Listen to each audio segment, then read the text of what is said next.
Welcome back, everyone. This is Jay on easy mode. We're back with some more Road Traveler and Trader. My bad. I just made a stupidest mistake in my life, a rookie mistake.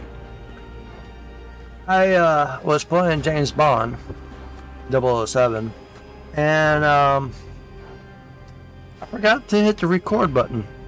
I played an hour worth of it too. It looks like now I gotta play another hour of the same mission every day, which now I'm gonna look like a pro. So cheers to that.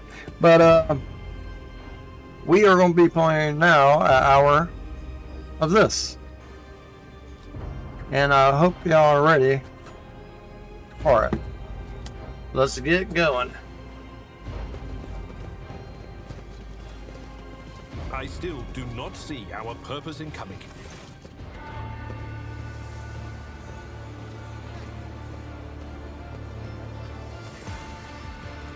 Shows Jocasta Sauerbach saying, "Lieutenant Vent, my patience is wearing thin. I have given you an order. Now get out of my way." "I cannot comply with that order, ma'am." Vent looks shaken, but there is fire in her eye. "This is my deck and my sector. So long as this area remains under the Lord Captain's special oversight, no action can be taken without my express permission.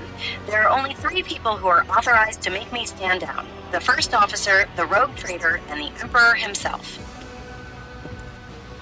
"So not all my lessons fall on deaf ears." Abelard mutters in crabby approval. He does not clarify whether he means Vent, Sauerbach looming over her, or both. Your Lordship. Noticing you, the 2 officers snap to attention and salute. Their subordinate follow in suit a moment later. Your Lordship, my people have locked down the bay where the strikers are, including their leaders. We have the situation under control as far as resources allow. Jessica Sauerbach. "Under control, Lieutenant? I came here to lead an investigative unit, and what do I see? The rabble is on the verge of mutiny. There is nothing to investigate. This simply calls for immediate repressions and firing squads. And you, Vent, are a step away from facing charges yourself." We encountered some locals on our way here. Their conduct was outrageous. They even tried to throw things at us. "Avrilla, Vent, the people are getting desperate, clearly. They saw the assault unit and they decided they had nothing to lose. I mean, I apologize, Lord Captain. It is outrageous. I'm sure the people simply didn't recognize you. It wouldn't have occurred otherwise. We will deal with them once the current situation is resolved."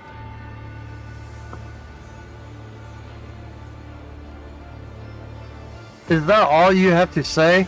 Are you sure you're worthy of an officer rank, Lieutenant? Right, Vent? Forgive me, Lord Captain. I will take steps to ensure such a thing does not happen again. I want to speak to the strikers.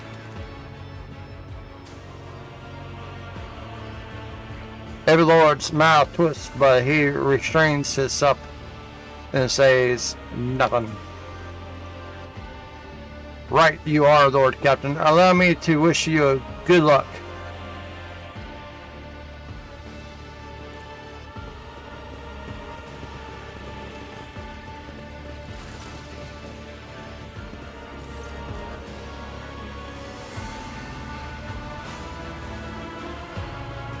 A dozen pair of eyes stare approximately at you. The people before you are typically inhabitants of the lower decks.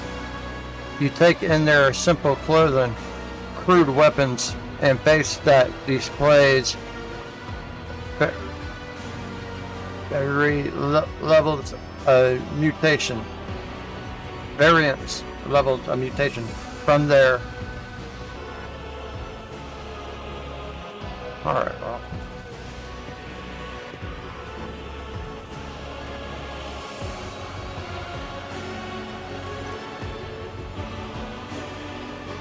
Tell me, what is troubling you?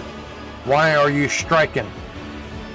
Ribbit, a whisper passes through the crowd and you detect a mixture of fear, astonishment, and joy in their reactions. Finally, 3 people break away from the crowd, an elderly woman and 2 men. These must be the leaders. They bow clumsily before you. Oh, Lord Captain, you have come down to us. Tell me, what is troubling you? Why are you striking? Striking? That's news to us. Your lordship, says a tall, thin man in working gear. Grub. All we doing is asking questions, saying what we think. Old Nan, shut up, Ribbit, snaps the old woman, who turns her hostile dark eyes onto you. Here's the deal, your lordship. Your damned enforcers are all over us down here. They say they're looking for cultists. One wrong word and they're reaching for their batons. If they want to punish someone, they turn off the heating to whole base for a week at a time, so we get sick and freeze. In my clan, 2 little ones died from inflammation in their lungs, all because of those enforcers. The old woman spits on the floor and rubs at the spittle with the toe of her worn-out shoe. Our children are freezing. We've done nothing wrong, and we're being punished. We won't stand for it anymore. Argenta does not interrupt the workers, but you see the sadness well in her eyes when the children's deaths are mentioned. She quietly whispers a requiem prayer and makes the sign over herself. Major, it's all true. Vince is the only enforcer officer who stood up for us. It's clear as day who had a mother from the lower decks and who grew up amidships and has no fellow feeling toward us. The grim man with a scarred face throws up his arms. Your lordship, we're no villains here. We're honest workers, your servants. We've plotted no disorder, we went on strike openly, and now we've got guns pointed at us. All we're doing is asking to be allowed to work in peace without being harassed. Yeah, but that kind of contradicts themselves, don't it? At first, the guy was saying that there wasn't striking, but now they came back and say that they are striking. So that's really contradicting themselves. Avalar, do you have anything to add? Avalar, I authorize the use of all necessary measures to locate Chaos worshippers hiding in this sector. The specific steps taken by the officers were not reported to me. Abelard frowns, clearly disgruntled at having to explain himself in the workers' presence. Nevertheless, I am certain that their actions were justified. Cultists are no drunken stevedores. They are the enemy and a threat to the ship. Neutralizing them demands decisive action. Persecution started apropos of nothing, you say? I was told that one of you was found in possession of a cultist amulet and that there are heretics hiding here. A cultist amulet? What's that? The Gegwa found on the dead drunkard? If it was something ill or forbidden, we sure didn't know. The enforcers just said they were looking for heretics among us, and anyone obstructing their investigation would be punished. But how could there be heretics here? We know our own people. There have been no new faces around. Definitely not. And if there were, we'd be the first to report them. And as for the amulet, or whatever it is, they took it off a dead body. There are no cultists still breathing in our sector. That's for sure. But when that fight broke out, some looted the bodies. The boots, they came back with no bodies. Ever treated these decks and boots so fine. I can tell you that seems to me the cultist has better commanders than us. Oh yeah, those boots really were fine, and there were no harm in taking them, right? As for the amulet, it must have been pocketed by someone who didn't know any better. We don't need any amulets around here. We all worship the Emperor, and when we're working, we bow down before the machine spirits of the large and small transformers and the servo motor. The same way my grandfather was taught 100 years ago by the tech priest who came calling. Believe us, your lordship, we are people of faith. Naive children. Weren't you taught from early age about the dangers of the archenemy's creations? Weren't you warned that any unfamiliar object could be one of them?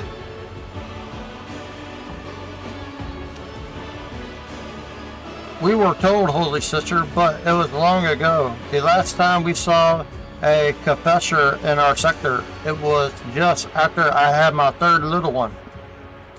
That is regrettable, but you cannot lay the burden of leading a righteous life on the shoulders of the Holy Fathers.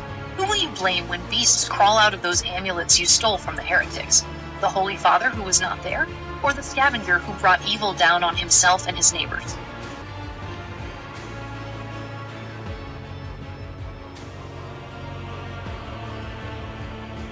We were attacked on the way here. How do you explain that?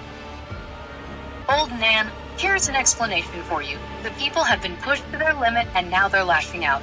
As if we don't know why these top deck units are being sent down here, like that one there that the lieutenant won't let past. The enforcers have tormented enough. Stager, our plans are all inside the bay that's been sealed off, but the lower decks are big. I'm sure there are some people who've had just about enough. We're getting it from all sides. The soldiers have encircled the ones who've risen up. A death squad has just arrived. It's no wonder folks are lashing out. Sourback, was it really necessary to torture these people with cold? Jocasta Sourback. The rabble understands only one language, Lord Captain, that of violence. As per regulations, should the laborers persist in their unwillingness to cooperate, the next step is limiting air supply and cutting off water, which is almost certain to restore order. The peasants can grumble all they want, but in the end they are the source of their own misery. All they have to do is bow their heads and fall in line, and the need for punitive measures will disappear. What changes do you want? The enforcers have to enough. Old Nick, would you look at this? The exalted Lord Captain himself is asking us Bildrats what we want. Well, here's what. We want you to rein in your damned enforcers, to quit turning off the heat, and to stop battering everything that moves. No, that's not it. We want the enforcers gone from here, and we want to be armed. Give us arms, and we'll govern ourselves. We'll defend ourselves if these cultists do show their faces. I've been leader of my clan for 20 years now. Getting rid of these club-wielding thugs can only improve things around here. You've gone too far, old man. They'll never let maggots on the lower decks live without the forcers breathing down their necks. They probably insist on enforcers on the upper decks, too. As for weapons, what do we need them for? Before the first day's out, we'll have someone shooting their neighbor out of stupidity or drunkenness. We don't need that. If the enforcers stop hassling us, that'll be enough. In turn, we'll find the scavengers who robbed the cultist bodies, and we'll talk to them one lower decker to another. If there are any more of those... Damn element about we hand them over to the enforcers ourselves. Eminence. There we go. Speak for yourself and your clan, and I'll speak for me and mine.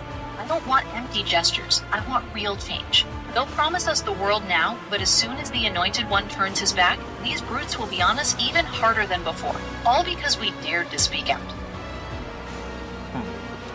Rivet, the tall worker's eyes dart between the two arguing leaders. Every few seconds he opens his mouth as if planning to agree, but each time he falls silent, simply making a few vague noises of approval. Oh, Abelard. The story about going scavenging for boots and accidentally picking up a heretical amulet doesn't convince me. These people were moments away from rebelling and possibly becoming minions of the archenemy. We must not give them what they want. Even if they did acquire something innocently, purely out of their own stupidity, that does not mean they are not tainted with corruption.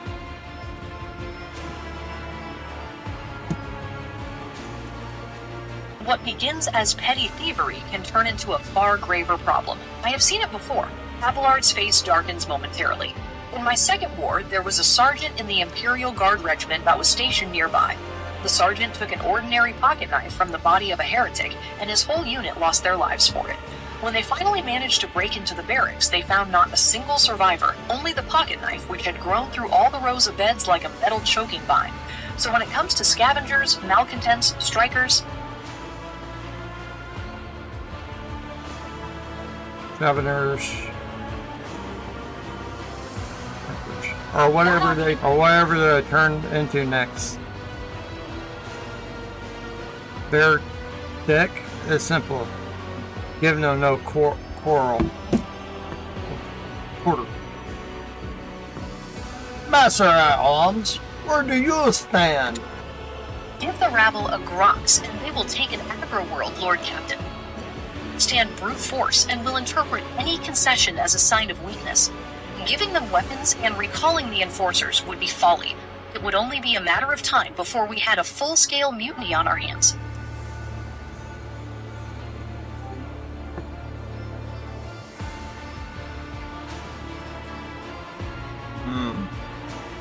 Yeah, I don't know which one I want.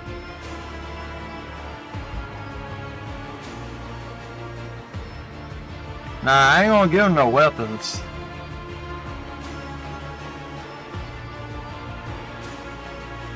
The anarchy on the ship is the first step toward embracing chaos. Putting weapons into untrained hands would be even worse. What's more, the enforcers are needed to maintain oversight and order. Withdraw those demands, and we will consider the rest. The tall worker they call Revan punches and nervously under your gaze, but he casts a glance at the old woman and says nothing.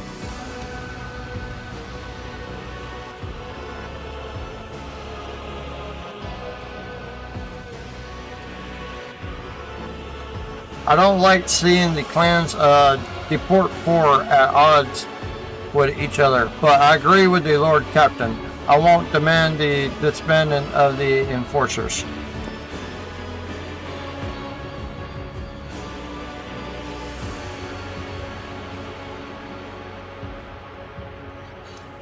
Or Nan, I'd rather be gunned down by the enforcers than back down now. They gave us all. They will have us all killed anyway, sooner or later.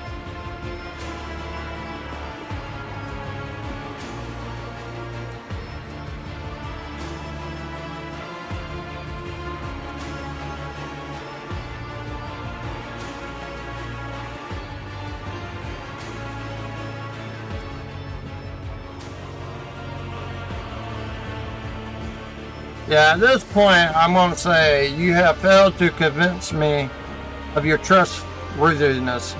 This unrest ends now. Everyone who was involved will be eliminated. Well, yeah. You have failed to convince me of your trustworthiness. This arrest ends now. Everyone who was involved will be eliminated. No, Lord Captain, I swear my loyalty to you. I beg you, have mercy. Oh, now, curse you.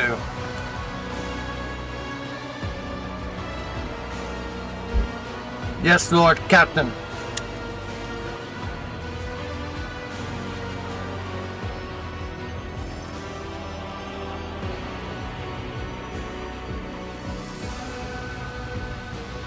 Vent. Suddenly, Lieutenant Vent stands in the executioner's path once again. Her face resembles a wax mask and her eyes are wide with fear, but her lips are clamped into a firm line.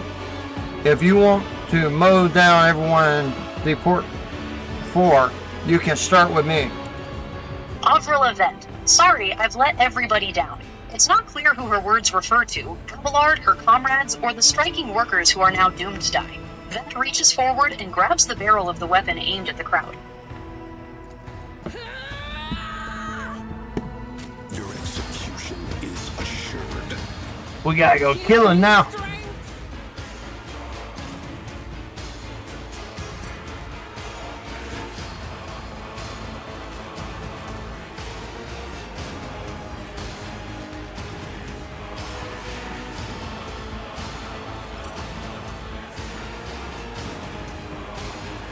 I mean, really, I didn't want to do this, but it seems like, you know, it's the best course of action, because they will riot and everything later on, if I didn't. I believe.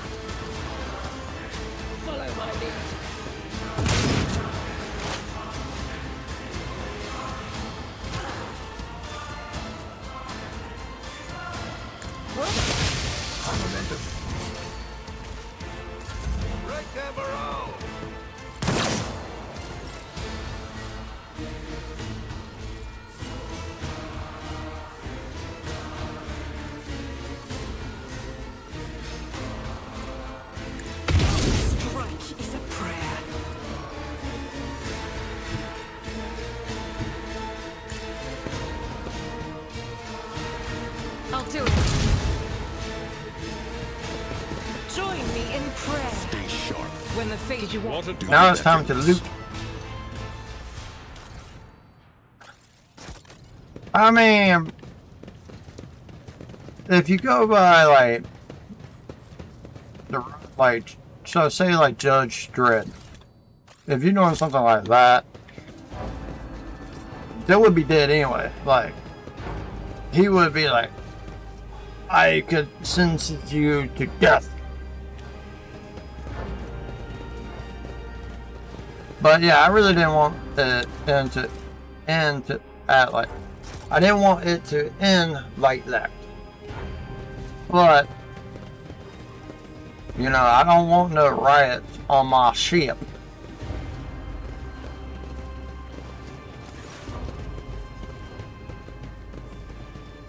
Abelard! Abelard, stop unexpectedly. Abelard and personally dismiss the unit to stand at... no. I have urgent matters to discuss with the Lord. Please give us a moment. Abelard. Well, are you pleased with your investigation, Lord Captain? Abelard says, you made a harsh but necessary decision, but before that you danced to the tune of a panicking junior officer. You put your life at unnecessary risk in the midst of a potential uprising, and your actions triggered everything that followed. He continues, if you hadn't given Lieutenant Vent false hope and then snatched it away again, she wouldn't have snapped. You had no business going anywhere near the lower decks. Abelard asks, is that how you see your future at the helm of the Von Valancius Protectorate? I'm just gonna say, there is some truth to your criticism. Abelard, I should say so. Abelard heavy sighs, but he visibly relaxed. Well, I can't read that word. You simply needed to trust me. That text says, I would have handled the situation myself had you not decided to intervene, Abelard says irascibly. Remember Lord Captain Theodora. Do you think she ever set one slippered foot on the lower decks? No, she did not. Such matters were left to myself and the junior officers while she dedicated herself to her grand designs for the Protectorate, as any true strategist and rogue trader ought. I would be only too willing to trust in my seneschal and not fill my head with such matters, but the situation had spiraled out of your control, Abelard. Abelard's face relaxes slightly. You're right, at least as concerns junior officers making complaints directly to you. And Abelard stands straight at attention. I lost my temper, Lord Captain, and I believe I ought to explain myself. Abelard speaks slowly, the words not coming easily to him. The prosperity of the Von Valancius Protectorate is not just an empty phrase to me. I left the Imperial Navy for the chance to see it flourish. It was the most momentous decision of my life. I did it because I saw in Lord Captain Theodora's deeds the sign of true greatness. Rogue traders do not simply forge new routes and capture worlds. They create order out of anarchy. That creative impulse was entirely lacking.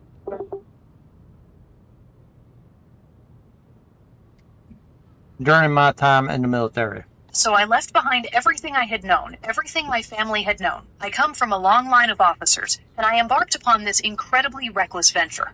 Lord Captain Theodora entrusted me with all the concerns she had no time for. She would go off on her flagship for long periods, to distant frontiers, on scouting voyages, and the advancement of the entire Protectorate rested on my shoulders. And then suddenly, everything that had been built over years and years began to quake, rattling like a flimsy hanger on a seismically active world.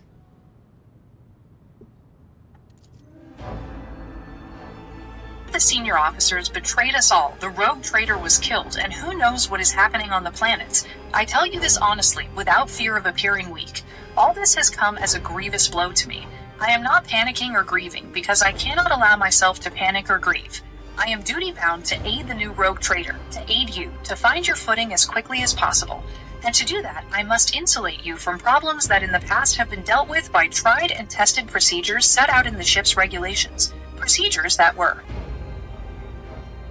abolished long ago and have functioned smoothly for decades cannot suddenly be deemed excuse to requirements.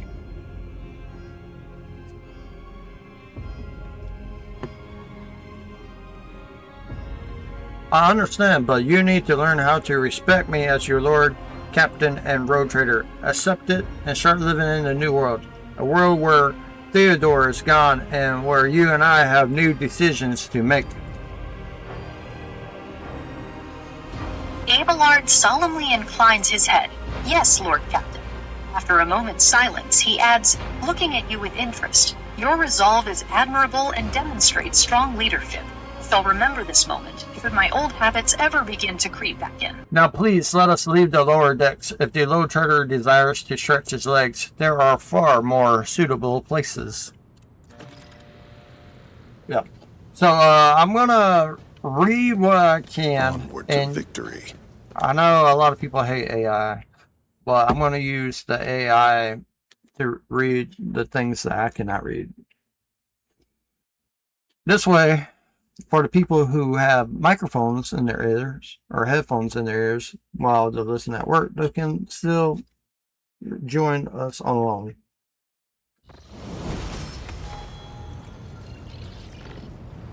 Alright, so now I'm going to level up.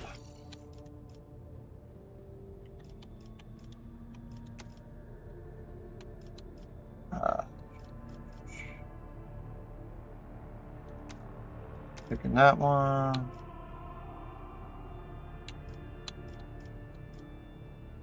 I like my weapon skills, but I also need my ballistic skills leveled up too.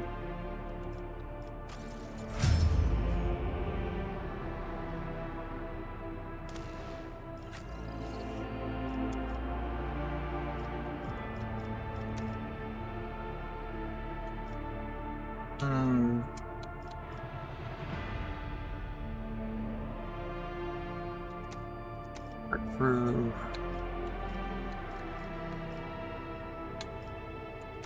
Oh yeah, I need to get Abelard's medicine stuff up too. I think I want to have him as like a medic.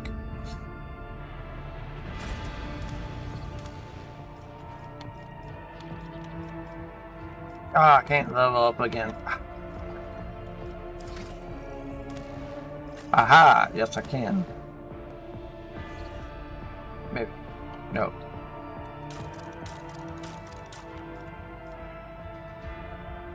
Okay, I can't. I screwed up there. Alright,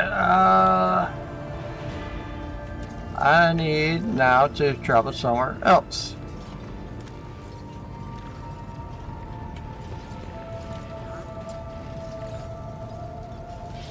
Alright.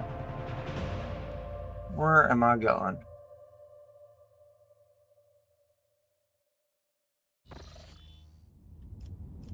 Oh yes.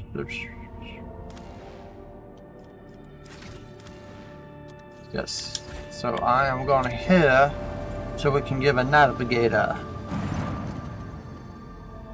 Voxmaster Victus says, Lord Captain reporting, the heralds of the Navis Nobilite continue to maintain Vox silence. Perhaps due to Urak V being off limits to visitors, we intercepted signals from the beacons drifting in the station's orbit. The demands are clear. We are told to turn the ship around immediately. Yeah, we're not doing that. We also detected an anomaly of space debris near the station docks. Well, I'm gonna let it. We have also detected an accumulation of space debris near the station's docks. Presumably, it is the remains of interplanetary shuttles. Perhaps the esteemed Navis Nobilite House requires aid, and therefore cannot respond to our Vox transmission. Connect the station again. I will navigate personally. Yep.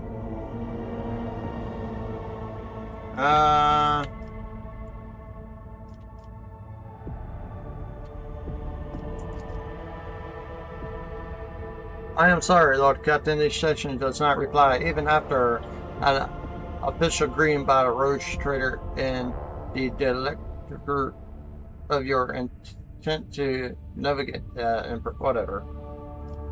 We don't.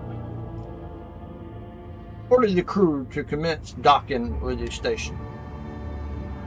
As permanent, Lord Captain, we do not know what is happening at the station, so you will have to look for the esteemed navigator blind.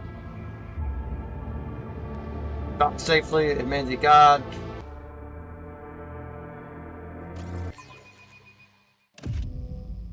But after I get done with this playthrough, I gotta go back and play some James Bond, where I don't got to read.